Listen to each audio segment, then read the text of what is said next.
सोनं चांदी नाही, महागडे दागिने नाहीत. महादेव फक्त एका साध्या बेलपत्राने कसे प्रसन्न होतात माहितीये का?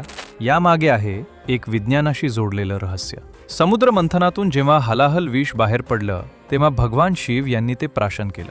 विषामुळे त्यांच्या कंठात तीव्र दाह निर्माण झाला. तेव्हा बेलपत्राच्या शीतल गुणांनी तो दाह शांत झाला. म्हणूनच बेलपत्र शंकराला अत्यंत प्रिय मानलं जातं.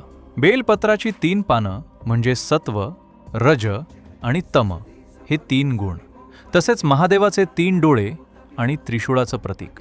विज्ञानाच्या दृष्टीने पाहिलं तर बेलपत्रामध्ये औषधी आणि शीतल गुणधर्म असतात.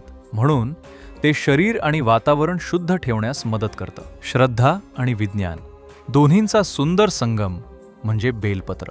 पुढच्या वेळी बेलपत्र वाहताना ही भावना नक्की मनात ठेवा.